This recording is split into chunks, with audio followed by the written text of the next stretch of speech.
Ladies and gentlemen, good day and welcome to the Shilpa Medicare Ltd Q4 FY'25 earnings conference call. As a reminder, all participant lines will be in the listen-only mode, and there will be an opportunity for you to ask questions after the presentation concludes.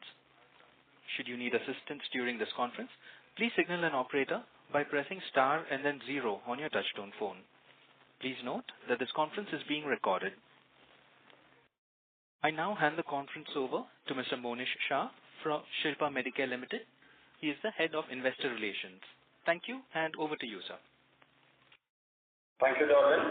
Good evening and warm welcome to everyone on our fourth quarter results conference call. Today on the call, we are joined by Mr. Keshav Butara, Executive Director of Shilpa Life Sciences Limited, and Mr. Alpesh Dalal, our CFO. Before we begin the call, please note that the financial results and the presentation have been uploaded on the exchange. Note that this call is being recorded and the transcript along with the audio of the same will be made available on the website of the company and the exchange as well. I would like to remind you that today's discussion might include certain forward-looking statements based on the current expectations and assumptions. These statements are subject to risks and uncertainties that could cause actual results to differ materially. Investors are cautioned not to place undue reliance on these forward-looking statements, which speak only as of date hereof. The company undertakes no obligation to publicly update or revise any forward-looking statements, whether as a result of new information, further events, or otherwise. I would like to hand over the call to Mr. Keshav for his opening remarks. Thank you, and over to you. Thank you, Monish. Good evening, everyone. FY'25 as a year has been very exciting and a year full of opportunities for us, and our focus on monetization of assets has helped us really as a company to bring in a performance. Now I will start briefing you about our fourth quarter performance as well as on the full year results. So first let me start with the briefing on various business divisions.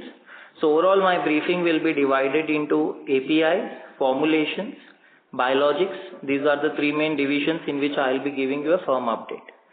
So when it comes to API, my overall briefing will be in oncology, non-oncology and CDMO, peptide and polymer.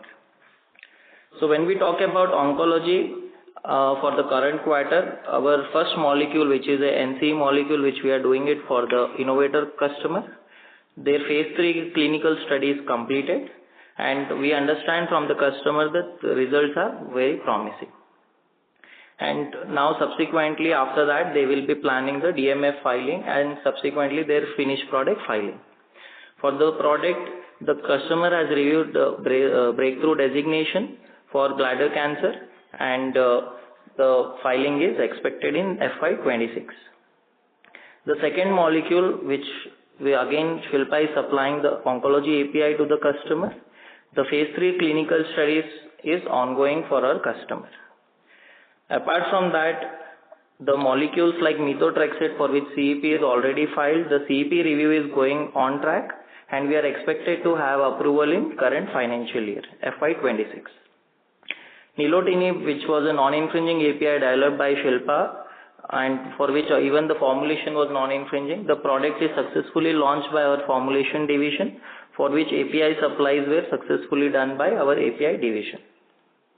And in the next financial year, the second launch, which is axitinib, is expected to happen in first quarter of FY'26, for which again the API supplies are ongoing. With this, we are confident that in the current financial year, the oncology overall revenues is likely to be growing when we compare year on year. The second update is on non-oncology division, where tranexamic acid, where the capacity expansion was completed, the commercial production has started, and our current production of around 5 tons is something we are planning to achieve in the current financial year. Apart from that, our second molecule, UDCA, for which CEP was already granted, the export sample approvals have already started happening, and we are expected to start commercial orders, minimum 10 to 20 metric tons. We are expecting to sell in FY'26. Third molecule, NOR-UDCA, for which we have developed API and for which formulation we have done first time in the world the formulation in NAFLD in India, and our approval of formulation is expected in first half of FY'26, and subsequently launch is also planned in first half of FY'26. The API manufacturing for NOR-UDCA is also already started for a formulation division and is expected to complete in first half of FY'26. The new molecule, which is mycophenolate mofetil, where the PV campaign is already ongoing and we are expecting to complete PV and filing in FY'26. CDMO, peptide and polymer are very important divisions in which Shilpa has invested a lot. In this, the major updates are, our first update will be on Unicisive, where the dedicated manufacturing block which we are constructing for our customer. The block construction is ongoing as planned and is expected to complete in first half of FY'26. Subsequent to that, the PV batches and the filing from this new block will be planned in the FY'26. The second project, which is a phase 2 molecule where we have developed both API and formulation for our NC customer, where our customer has received clearance from agency for starting the phase 2 clinical studies, for which the material is already supplied from our end, and phase 2 clinical studies will be started in first quarter of FY'26 by our partner. Apart from that, in the Q4 FY'25, we have successfully signed 2 new contracts, in which one molecule is a commercial product where we are doing a site transfer to our facility, where the project is awarded to us, and we will be taking site transfer and manufacturing the batches in the FY'26 for our customer. The second project, which is again an NCE molecule for development for a different indication for one of our Australian client, for which again the program is awarded and initial development work is started. In peptide division, liraglutide, where our PV campaign was completed, our DMF is expected to file for this product in first quarter of FY'26. Semaglutide, where again Shilpa has invested a lot of resources on development of this product. Our process development in R&D is already completed. Our PV campaign is planned in first half of FY'26 for the API. Polymer division, where as I updated last time in the call, we have received one order from one of the US customer for $4 million, for which the commercial supplies have started and the revenue is expected to be realized in FY'26. The second polymer project, which is again a very complex polymer which we have developed for one of the US company, the material is supplied to our partner and their trials are ongoing. Apart from that, I am happy to tell you that in the current quarter, our API business unit, both Unit 1 and Unit 2 have successfully finished USFDA inspection, and for the Unit 1 already we have received EIR with VAI status.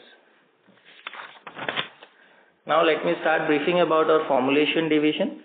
In formulation, the three, as on date with the company, we have 3 NDA approvals in place, which is Primetexed, Bortezomib, and the third product is a oral liquid product in US.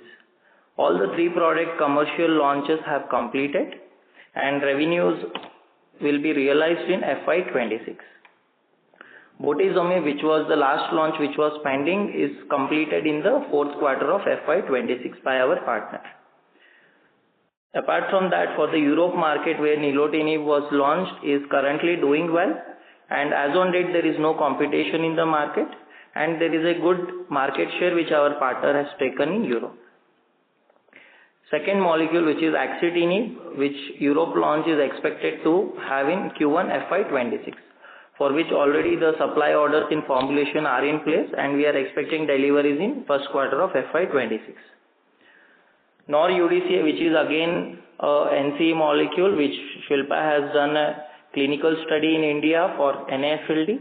The product approval is expected in first half of FY'26 and even the launch is planned in FY'26, first half of FY'26.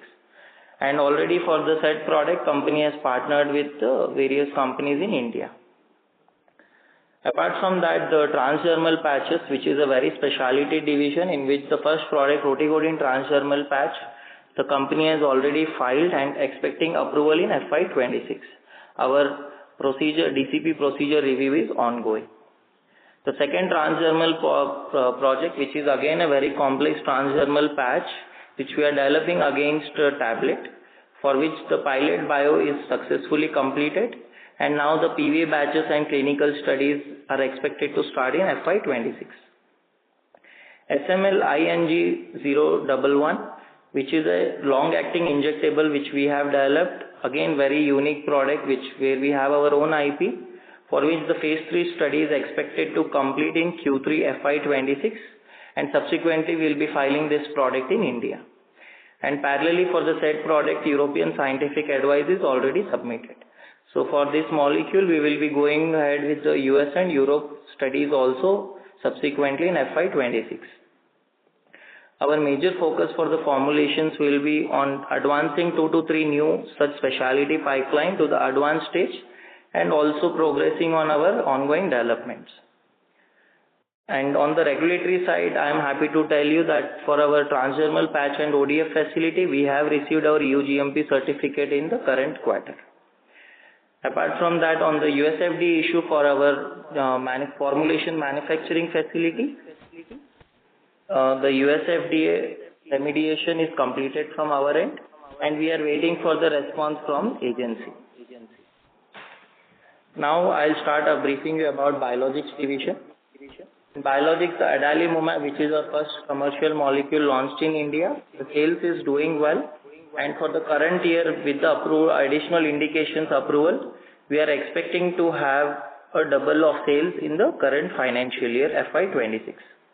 Aflibercept, which is our second biosimilar, the clinical studies are ongoing, and we are expecting to file this product in FY'26 in India market. Nivolumab and pembrolizumab, which are again two multi-blockbusters, the product development in R&D scale is already completed, and our preclinical studies are ongoing, and we are expecting to start human studies in FY'26. Coming to CDMO side, where already the two ongoing projects, which are molecules where we have done a lot of work in FY'25, the molecules are again expected to generate sizable revenue in FY'26, where the subsequent supplies for our partner for phase 1 or preclinical will be ongoing.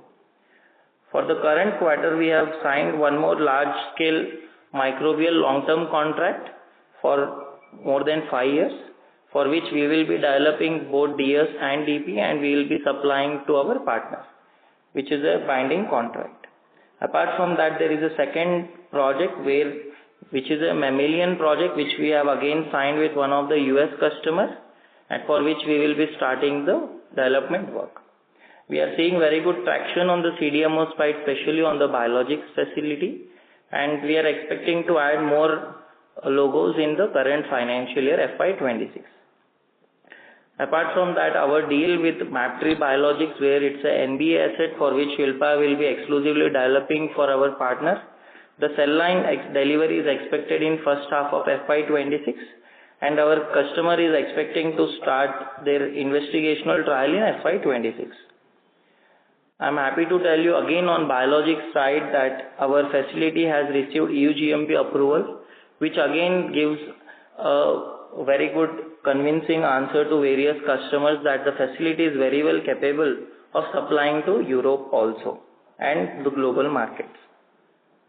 Next, I will start briefing you about the last thing, which is on albumin, where on albumin, as everyone is aware, the manufacturing facility which Shilpa is building, the facility is expected to commission in this year, and we are planning to start the product batches also in current financial year. And apart from that, in Europe, we have already submitted our scientific advice, and we are expecting the response closure in first quarter of FY'26. Subsequent to that, in FY'26, we will be starting the clinical studies. In India market, already we have received the permission for starting phase 3 clinical studies, and we are planning to start supplies for the India clinical phase 3 studies in FY'26, and clinical studies are expected to start in FY'26 for India market. I'm happy to announce that we have strategic partnership with Orion Corporation for exclusive commercialization in Europe region, and Orion will be our exclusive partner for distribution, marketing and sales of recombinant albumin, and this partnership is purely for the Europe market, and this is for only therapeutic use. Apart from that, the applications which are in excipient grade and other applications, that is not in the scope of current agreement, and we are allowed to sell our product for these uses.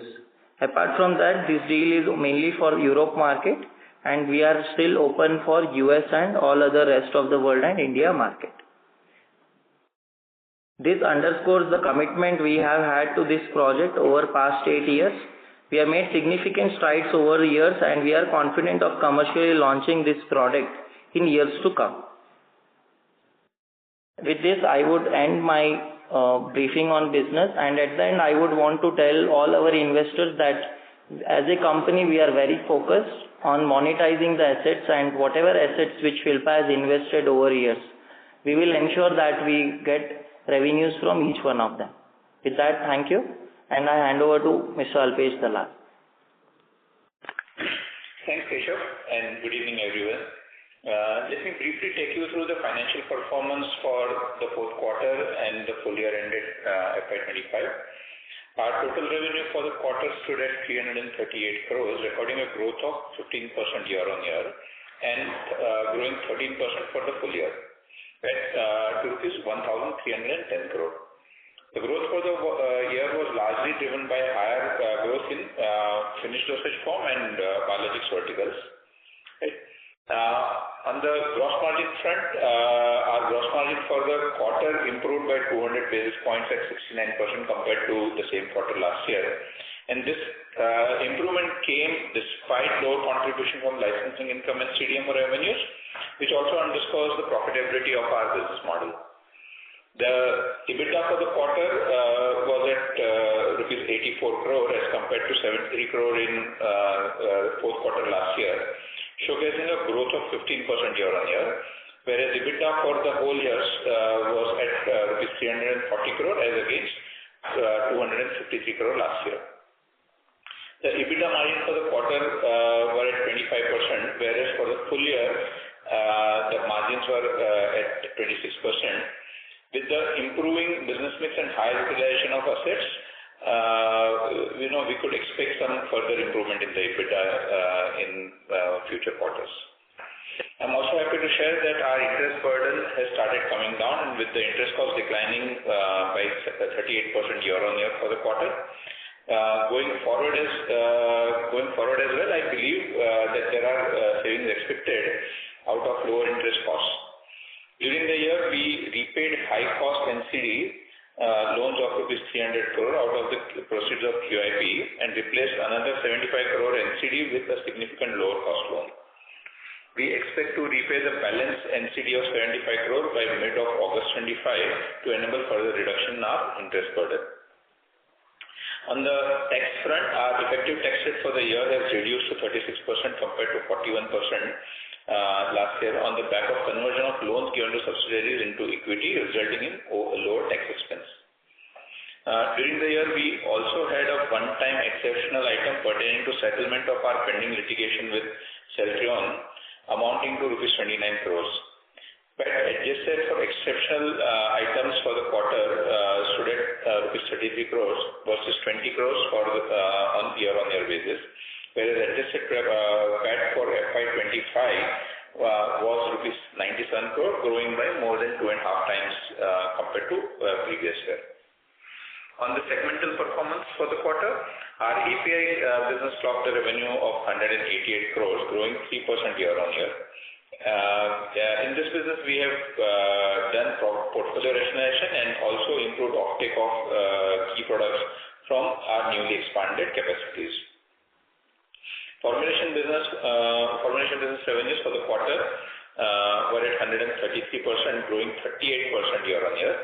And the growth in the formulation business was driven by our EU geography, where we continue to have limited competition for our nilotinib product, as Keshav was explaining, and significant ramp up in our ROW market that witnessed a growth of over 3 times compared to the same quarter last year. Our biosimilars business recorded a revenue of 10 crore during the quarter. That business is continuously reporting, regular revenues are getting reported in that particular vertical as well. Let me now give you an overview of our balance sheet and cash flow items, where our net debt was at our debt was at 558 crores net debt as on 31st March compared to 905 crore for 31st March 24. And the reduction in debt coupled with improved performance has resulted in our net debt to EBITDA improving to 1.6x from 5.8x last year. So we have done reasonably well on some of the critical parameters. On the capex front, our net capex for FY'25 was 216 crore, and it was majorly for our large fermentation facility that we are building in Kadechur. Additionally, I'm also happy to inform all of you that the board at today's concluded meeting has decided to declare a dividend of 100% of our equity on the back of improved performance of the company. And with that small introduction, I would now like to open the floor for Q&A. Thank you very much. We will now begin the question and answer session. Anyone who wishes to ask a question may press star and 1 on their touchtone telephone. If you wish to withdraw yourself from the question queue, you may press star and 2. Participants are requested to please use handsets while asking a question and to limit your questions to 2 per person. You may rejoin the queue for follow-up questions. Ladies and gentlemen, we will now wait for a moment while the question queue assembles.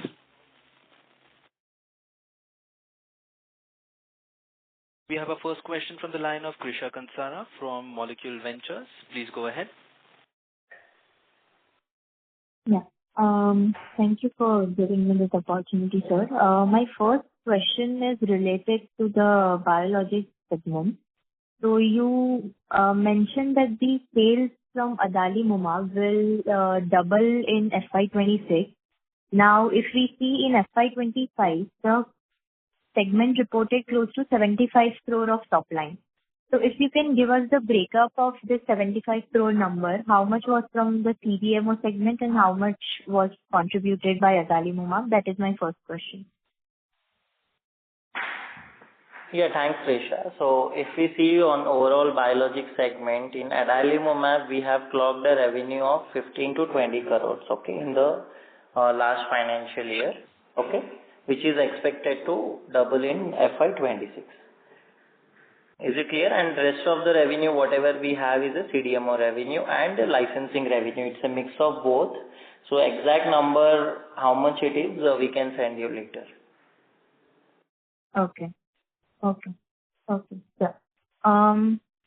My second question is on the formulation segment. So first of all, congratulations on the official launch of bortezomib in US market. And also for the J-code approval. Our ramp up in case of P-Matrix has been slightly slow and gradual, and it has been more than a year now. And now we are expecting to, see a pickup in P-Matrix sales from, let's say, FY'26 onwards. So can we expect the same gradual ramp up in case of bortezomib, or because it is the same market and the same distribution partner for us, the ramp up in sales could be much faster? Yeah, Grisha, I think to answer that quickly, what I can tell you is with Pemetrexed, first we had the approval, the sales pickup took time because there was also Eagle product in the market, right? But when we talk about bortezomib, there is no much competition in the market. We are the only product having the subcutaneous approval, right, for the RTU. I think that will really open up market quickly. But how it will evolve in the financial year, we have to observe, because for us also this is a new kind of opportunity which we are really exploring. But we are confident they should do good for this financial year on both Pemetrexed and bortezomib. Right. So you are observing pickup in sales in P-Matrix for FY'26? Yes. Okay. And sir, the third question on the albumin side. So first of all, congratulations on your partnership with Orient with respect to albumin. I have two sub-questions related to this. First is, what kind of milestone fee can we expect from such kind of an out-licensing agreement for a new biological entity? And usually, what is the timeline for that? Can we expect some fee to be received once we conclude the phase 3 trials, let's say 9 to 12 months down the line? And my second question is, we were supposed to start the phase 3 trials in first quarter of FY'26, and we are almost 2 months into the first quarter. So I just wanted an update on the same. Yes, Krisha, I think coming to financials, we will not be able to disclose that because of our confidentiality with our partner. But I can tell you it's a very good deal what we have done for this product, mainly because Shilpa has invested over a very lot of time on this product, right, from so many years. So yeah, giving a Europe region as a whole, we have had a good deal on that. And yes, there will be milestones which will be spread across signing, filing, approval, launch. So that way the various milestones will be divided.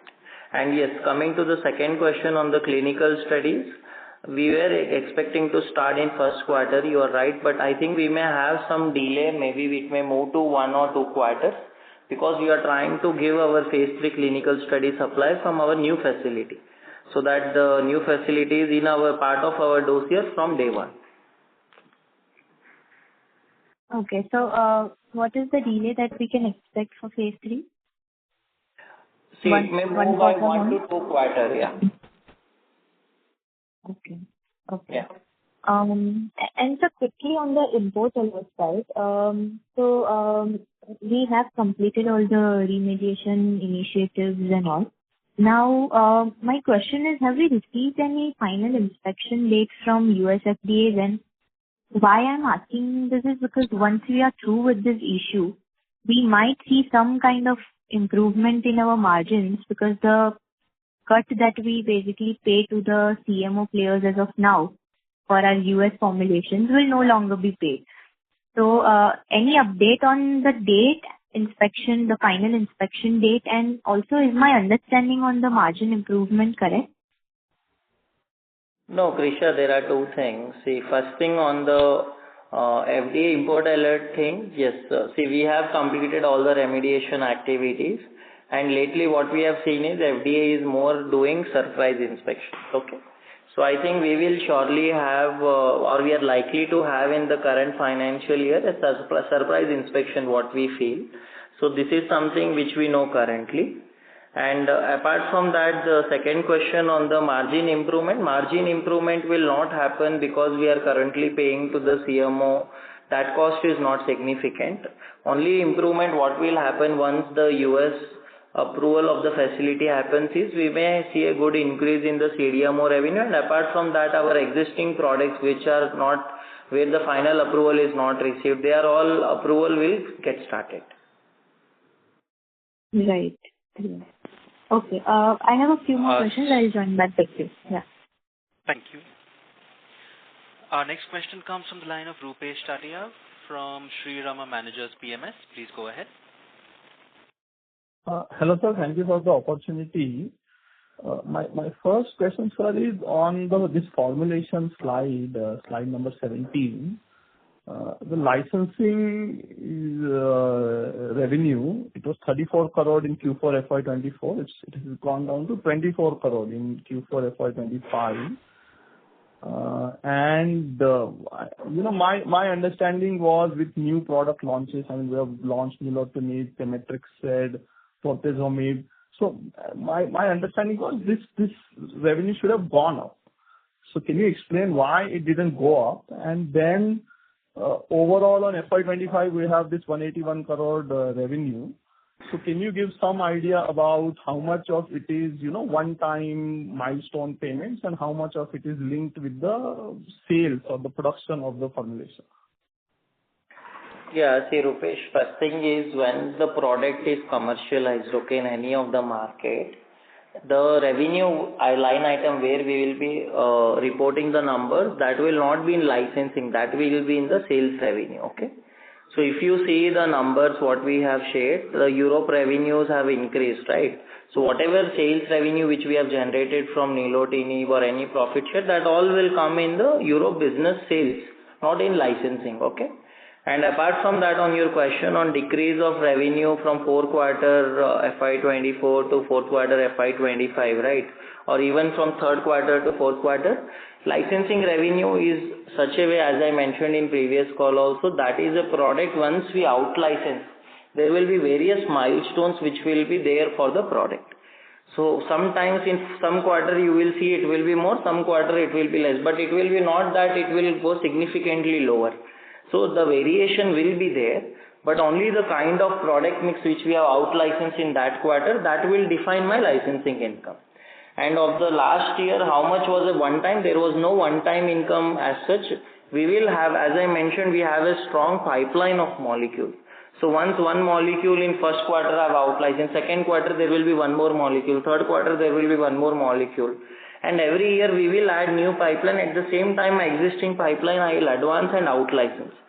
So that is how the licensing revenue will be a continuous revenue. It is more like if you have a company which is doing purely CDMO business, they will have a fixed CDMO revenue. Sometimes it may be more, sometimes it may be less based on the product deliverables, right? Accordingly, this will be working. The reason to ask that question, sir, is it is almost 50% of our EBITDA. I mean, give or take. And I, at least as an analyst, I have no way of, predicting it that this will grow 15% every year, right? It is quite lumpy. So that is why I was asking you that question. The second question, sir, is what is the significance of this EU GMP approval that we have received for biosimilar plant? Is that like a major approval where now we can see biosimilar revenue going from, let's say, 75 crore to 150, 200 crore? Does that approval enable us to do that? That is one. And then another one is if you can give some update on Levatinib settlement. Yeah, Rupesh, I think on the first point of EU GMP approval for the facility, yes, it's a significant update for our biologics facility, because if you see in India the number of biologics facilities and in that how many are EU GMP or USFDA approved, I think as an analyst you will understand that there are not many, right? So if you have a facility with regulatory accreditation, especially from Europe, I think that opens a lot of door for CDMO services, okay?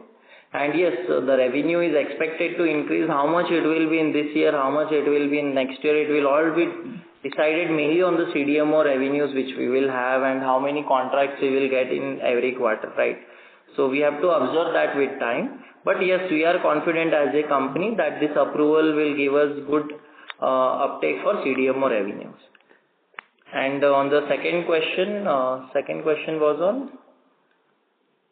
Levatinib settlement. Levatinib settlement is something we are currently not disclosing anyone. It's confidential.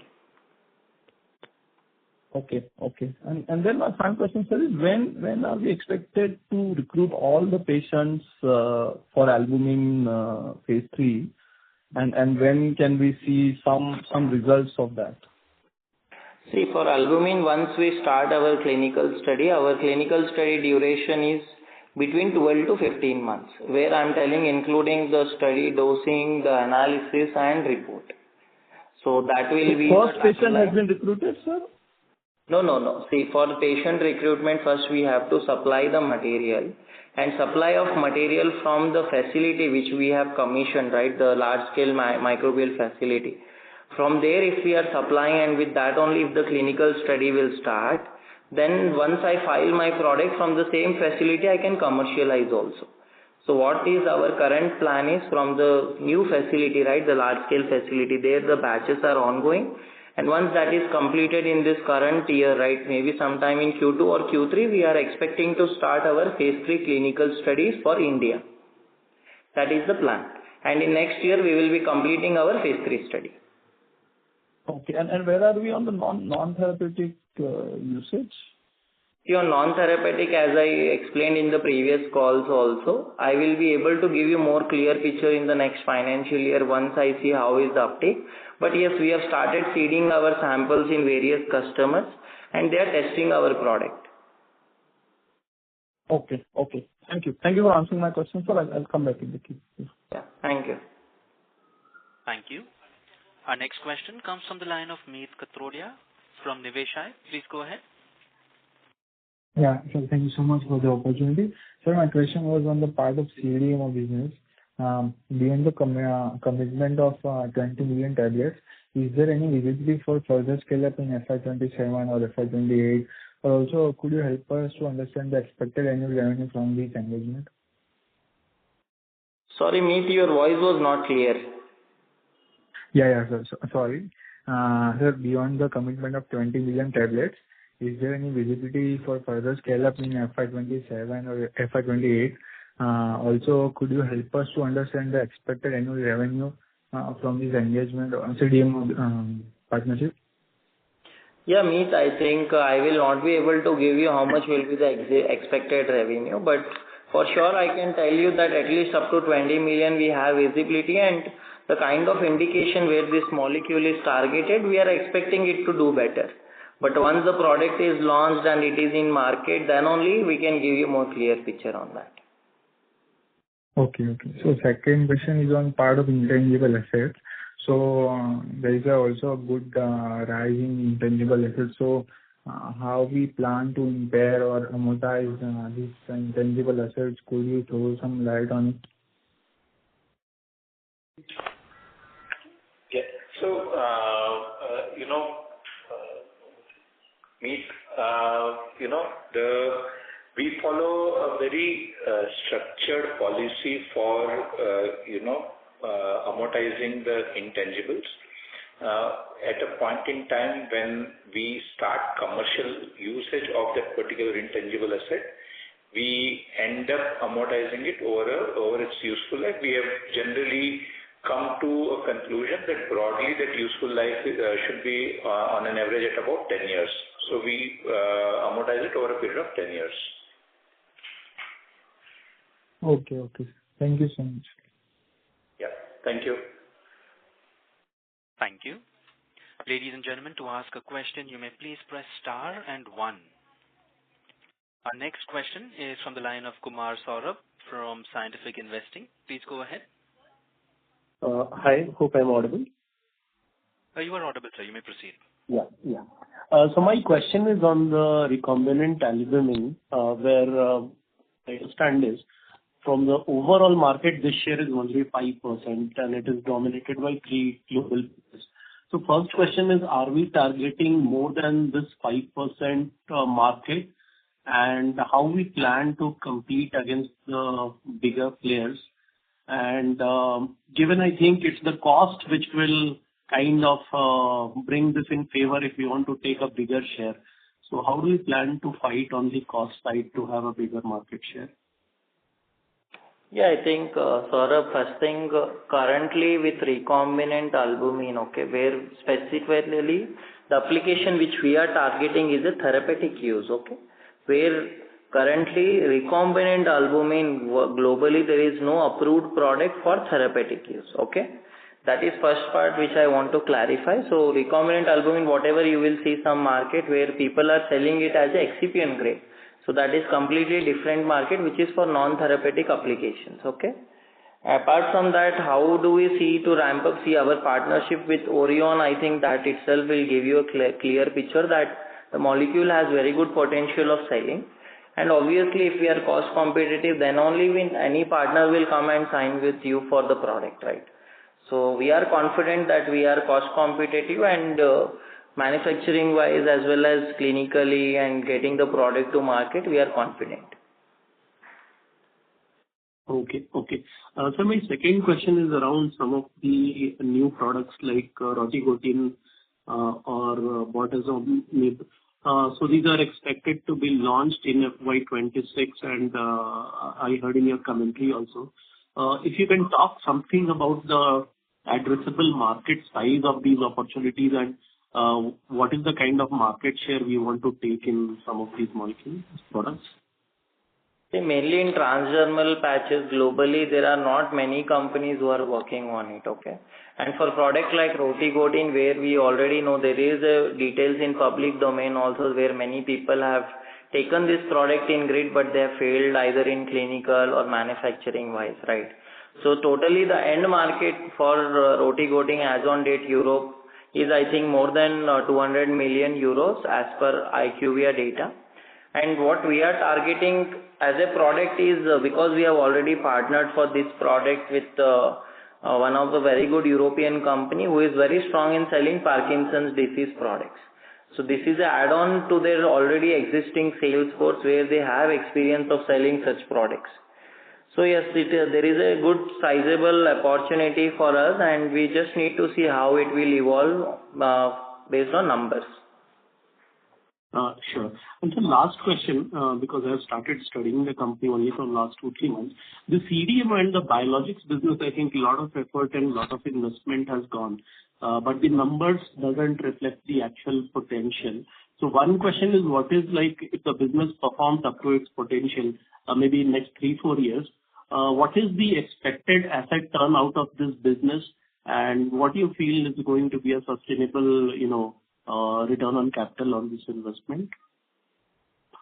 Yeah, I think, Saurabh, your question is very long, but what I can tell you in short words is, once you will study more about our company, and if you come on every quarterly calls, I'm sure you will get a very clear insight.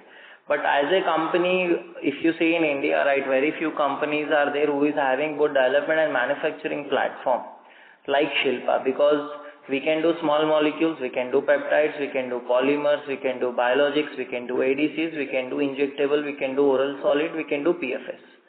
So when you have a company which is a one-stop solution for any partner when it comes to development and manufacturing, right?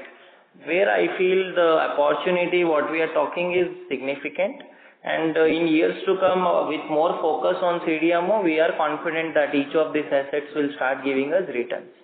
As on date, if I understand correctly, our ROC is around 9% for the quarter. Maybe Alpesh you can correct it, but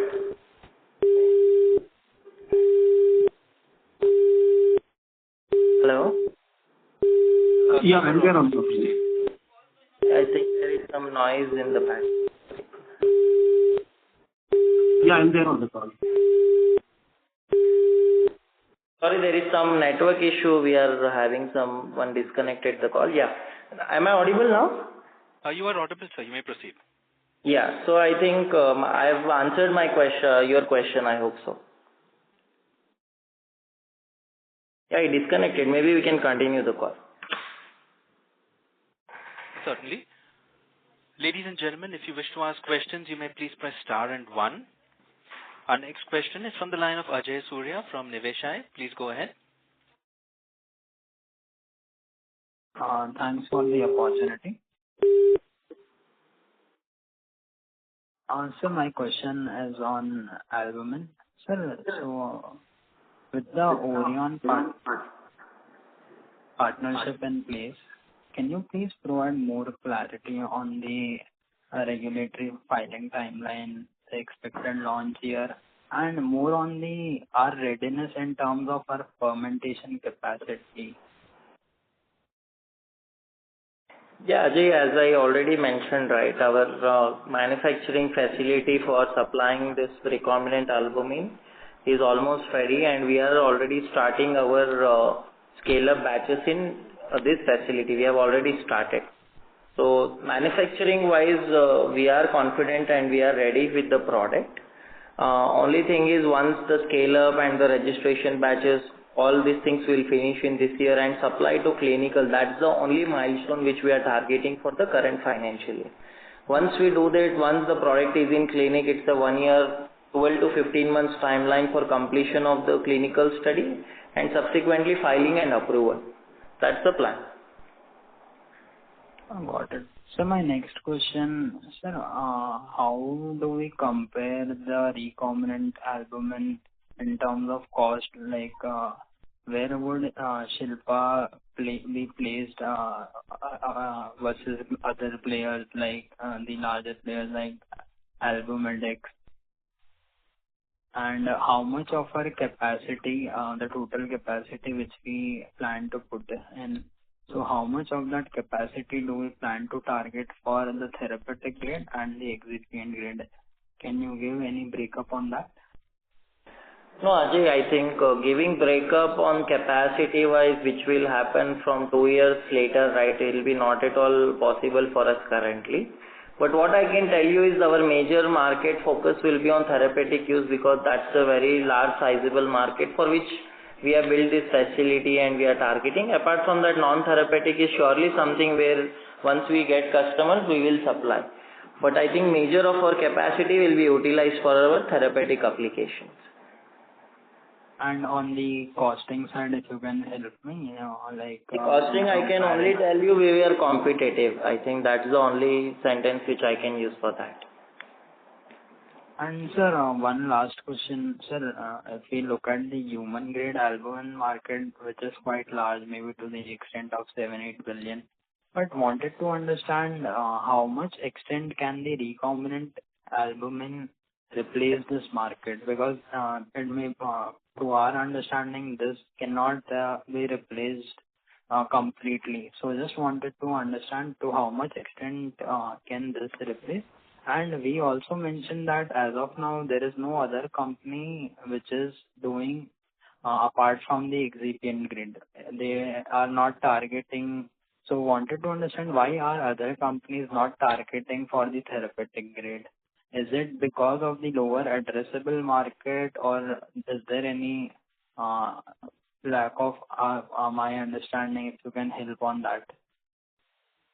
No, Ajay, I think what I can tell you is, first thing, as a therapeutic grade, what we are targeting, I can tell. Why other companies are not doing, what is their strategy, and even if someone is doing, we are not aware as on date currently. Okay, so let me be clear on that.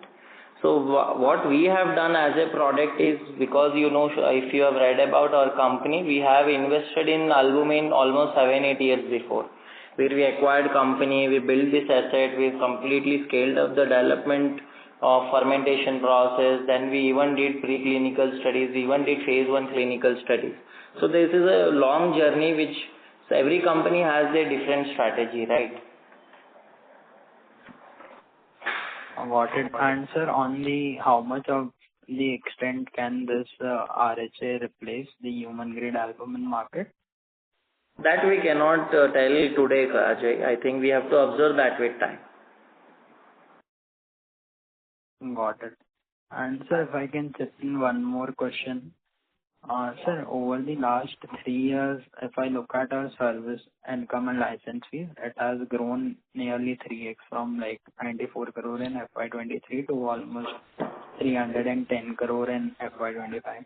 And the previous participant, one of the previous participants also mentioned that there was a noticeable dip in the current quarter.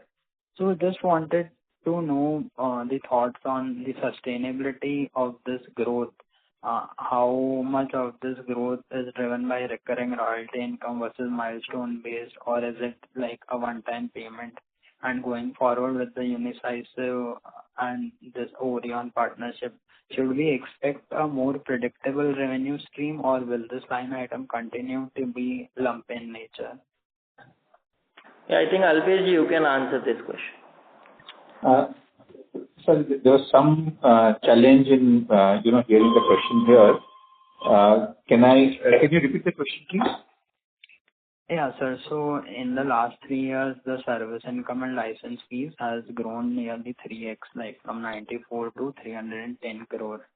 But as one of the previous participants also mentioned that there was a noticeable dip in the current quarter. So just wanted to know on the sustainability of this growth, and how much of this growth is driven by recurring royalty income versus maybe milestone based payment, or is it like one time payment which the company has received?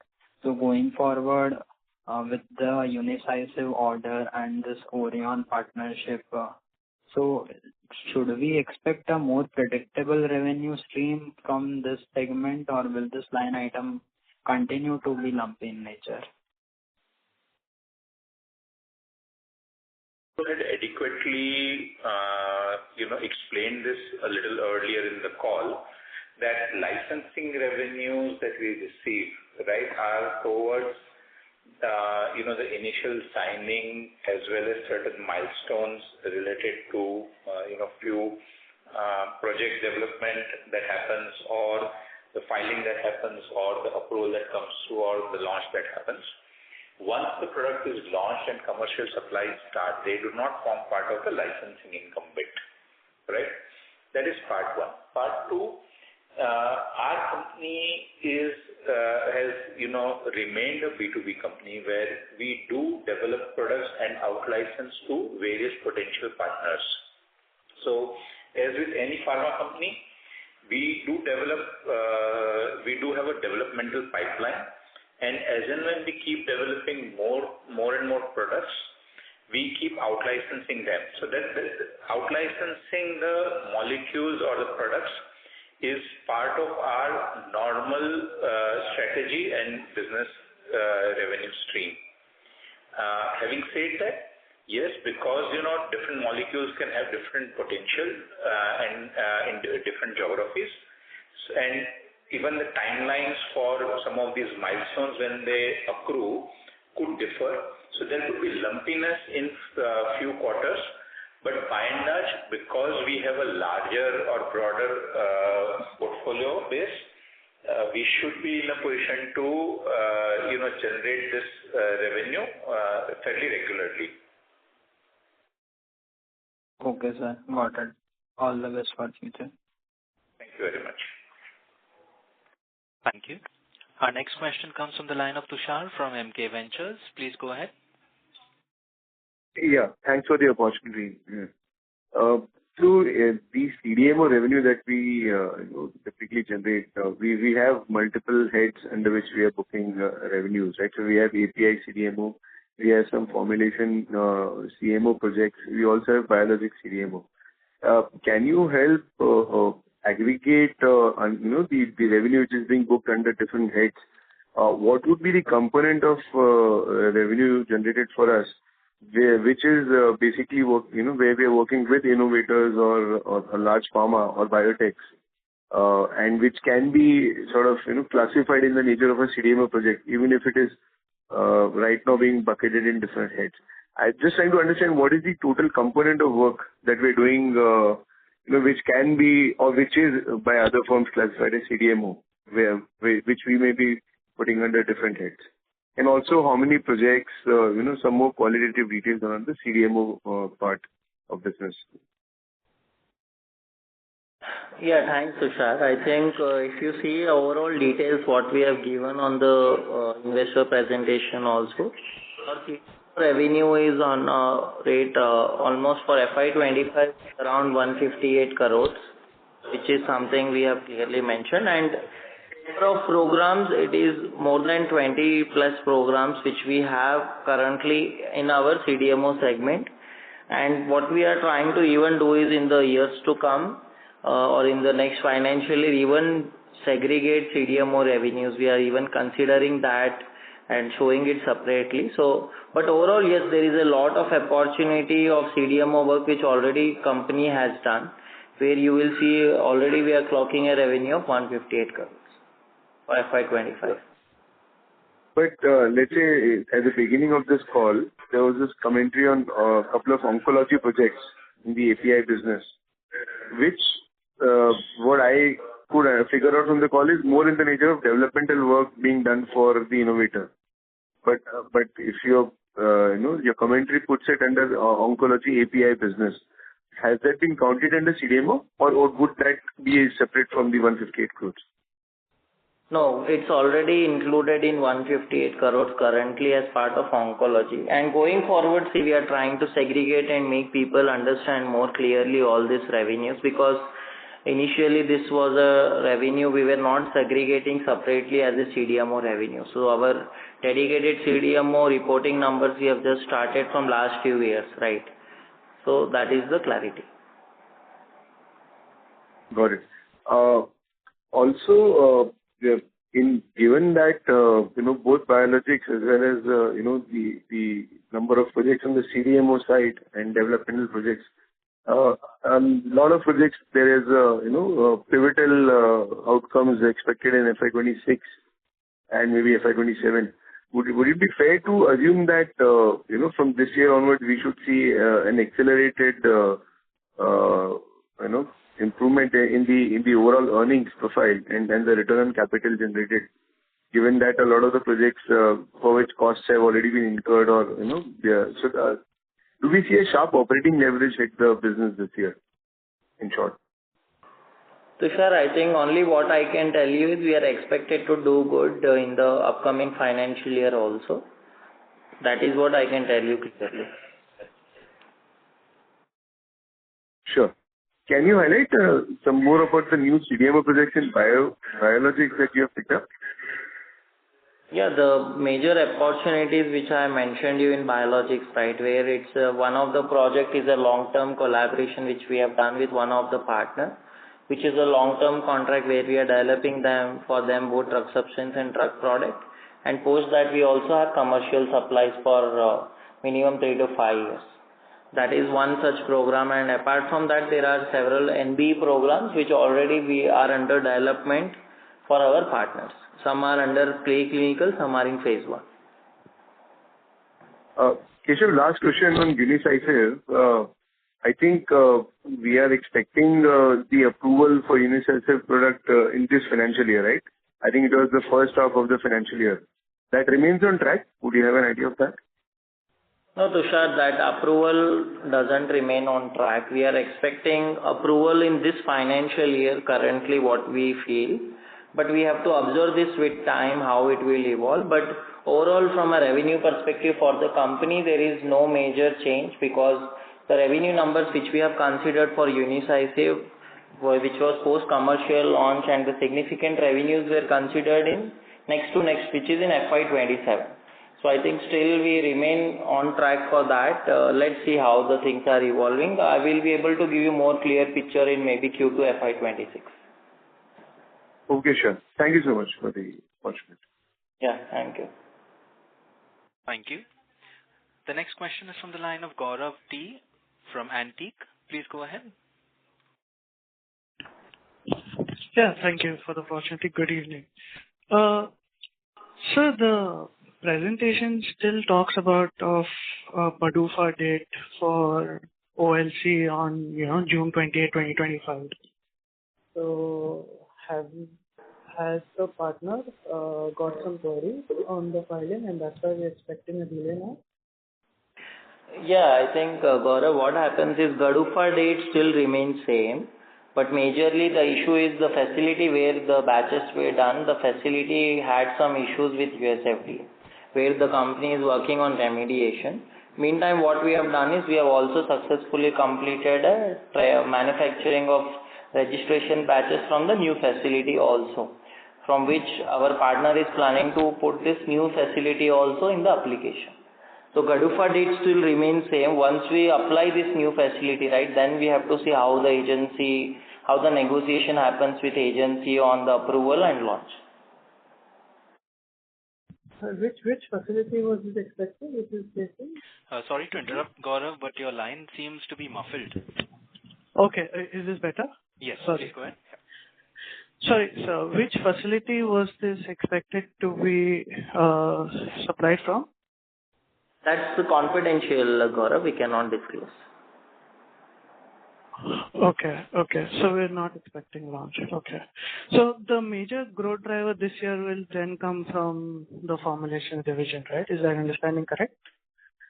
No, because the major growth will come not only from formulation division, but also from biologics division and also API division. So if you see all of our divisions, right, each one have their own pipeline, their own products which are growing at their respective pace. So I think the overall growth from each of the division, we are focusing and ensuring that there is growth from each of the division. Okay. Any guidance on what was the R&D spend for FY'25 and what we're expecting in FY'26? Alvesh, you can take that. Yeah. So see, basically, typically we have an R&D spend, and obviously it depends on the programs that, are being conducted. But for the current year, we have had a run rate of about 30 to 35 crore per quarter, right? And we expect that this thing would be in similar range. This is all expensed in the P&L, right? Sorry? This 30 to 35 crore is what is seen in the P&L, right? Right. That's what is charged in P&L. This is obviously inclusive of various, work streams that we do. Also the employees involved in the same and all. So we're not expecting. Got it. So gross margins, for FY'25 is improved. EBITDA margin, you expect some improvement, but on the gross margin front, do we continue to see improvement in FY'26, or are we expecting them to be, hold stable at these current near 70% levels? See, as far as gross margins are concerned, Gaurav, what happens is that, as you would know, that in pharmaceutical business, typically all the generic products are under constant pricing pressure. Having said that, there are obviously incremental benefits that you try and get from your new product launches, also from some of your sourcing that you do. So it balances out. So more or less it remains in similar region, but with new launches and good launches coming in, it can improve with improved business mix. Got it. Sorry, last, if I may, with your permission. What would be the CapEx spend for FY'26?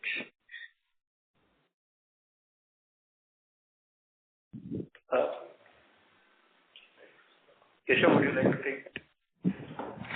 Yeah, for the FY'26, what will be the capex spend for FY'26? We have to still see, there are some capex which we are trying not to do, so I think we will not be able to give you clear picture on that. But what we can tell you is it is not significant capex when we compare to last year. Okay, sir. All the best. I'll reach out to the team. Thank you. Thank you. Our next question is from the line of Shubham Sehgal from Skill Ventures. Please go ahead. Hello, am I audible? You are audible, sir. You may proceed. Yeah, my question was on the formulation business. So in this quarter, Q4, what drove such high growth in EU region? Like, was it just nilotinib, or did we see other molecules also ramp up? And likewise, if you could provide the reasons for higher growth in ROW and lower growth in US. Yeah, mainly in the formulation side, for the current quarter, the major revenues are from nilotinib, you are right. Apart from that, there are some small launches also which we have done in Q4, okay? And on your second question was? So, like the higher growth in ROW region and lower growth in US. So, what was like this driven by? Yeah, majorly higher growth in ROW is only because of various tenders where we had participated, we have got approval. And also there are a lot of registrations which Shilpa has done from last 2 to 3 years, where the approvals have started coming in and also the commercial sales have already started. That is majorly bringing us this increase in the ROW sales. And when it comes to US sales, US, as you know, our facility is under import alert, right? So only there is a decrease in US sales only because of uptake of possible difference between azacitidine and other products like NDAs which we are supplying from the CMOs. Okay, got it. And I want to ask, like, we have incurred like higher OPEX costs. So in the previous quarter, I think we had mentioned that we had increased our R&D spends, and there was also FX loss. So the quarterly OpEx spends which are there, like, will this be a sustainable, which will continue? And like, if is there any like one-off this time? So, see, OpEx typically, there are times that some small portion of OpEx could have certain one-offs, like some write-offs that happen, or at times some fluctuations that happen in FX and all. But more or less, our OpEx for a quarter remains in the region of 70 to 75 crore, and we should be continuing with that. Okay. My last question was on our API business. So, like, if you see over a year, like, either our API business has been, flattish or declining. I mean, I know that we had an issue with our bigger customer, but going forward now, with, the upcoming launches and the work we are doing in our API division, going forward, do we see API division to grow further, or do we think for the next 1-2 years it will still stay the same? Yes, it will grow, Shubham. You will see a growth in FY'26. And like, what would you base that on? Like, what would be the major drivers according to you? See, majorly all our captive products for which we are making APIs, right? Starting from nilotinib to non-UDCA, that all will start adding in revenues. Apart from that, even UDCA for which we have brought CEP will add revenue. Tranexamic acid again, where additional capacity is added, that will add revenue. So we are positive that for the FY'26, the revenue will grow against FY'25. Okay, got it. Thank you. Thank you. Thank you. The next question is from the line of Vishal from Systematics. Please go ahead. Thanks for the opportunity. On the generic API business, would you be able to put a growth number for FY'26, say mid-teens or higher? Pardon, sorry, your voice was not clear. I said on the generic APIs, can we put a growth number? Can we grow, say, mid-teens in the generic API business this year, FY'26? Yes, possible. Okay. And on nilotinib, do we continue to be the sole player in the European market? And what market share we would have achieved? And any sense on whether we expect competition to be there? Yeah, I think last call also I mentioned, Vishal, on the nilotinib, yes, currently as on date we are the only person in the market apart from innovator. But in quarters to come, we can expect some players to come in the market. But as on date, there is no player in the market. And how much market share they have taken, that we have still not got reconciliation for the quarter. So a lot of supplies are done and the distribution and then getting those numbers back in IQVIA, it takes time. So I think as on date, we are not clear how much market share they have taken. So would the entry of competition be staggered, or we can expect like all of the generic players to come together?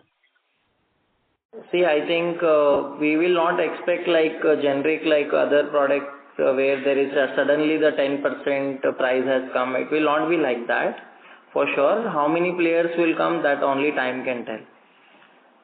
Right. And sir, do we have follow-on products to substitute for the dip might see in nilotinib revenues post entry of competition? Yes, Vishal, we have a lot of such products which are very differentiated also. So yes, there is a continuous pipeline already in place where which will add on revenues. And on the transdermal patch, any sense on when we can expect a launch in the Europe markets? In Europe, we should have launch sometime in Q4 FY'26. Tentatively, that is the Q4, or it can be Q1 FY'27, but let's see, Q4/Q1. Okay. And just on this, on biosimilar Aflibercept, should that approval come through this year? And would we be the first one? No, approval for this should come in Q1 FY'27 because this year we will finish clinical and file the product. Okay. Competition-wise, we may have 1 or 2 players with us, I feel, but not many. It's a very complex product. Okay. And on non-UDCA, would this product compete with saroglitazar or it would compete with UDCA? See, it will compete with both the products, both UDC and saroglitazar, but non-UDC, the way it works, the therapy-wise, the molecule efficacy-wise, it is very different than both saroglitazar and UDC. So you mean it would be even better than saroglitazar? Yes. So, okay, got it. Mhm. Thank you. That's all from my side. Thank you. Thank you. The next question is from the line of Deepak Sharma, an individual investor. Please go ahead. Thanks for the opportunity. And so my question is, what is the average realization figure from the per gram basis for the albumin side? What is the average realization figure per gram basis and the average cost from therapeutic and extent cost? Deepak, I think that is confidential, so we will not be able to disclose currently. Okay. Thank you. Thank you. Thank you.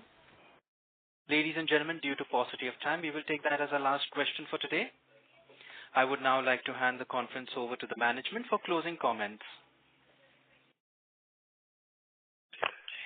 Yeah, thanks. Thank you, everybody. Thanks for your interest in continued, updates from Shilpa. We hope we have been able to satisfy your questions, and we hope to continue to interact with you in future as well. Thanks a lot. Thank you. On behalf of Shilpa Medicare Ltd, that concludes this conference. Thank you all for joining us. You may now disconnect your lines.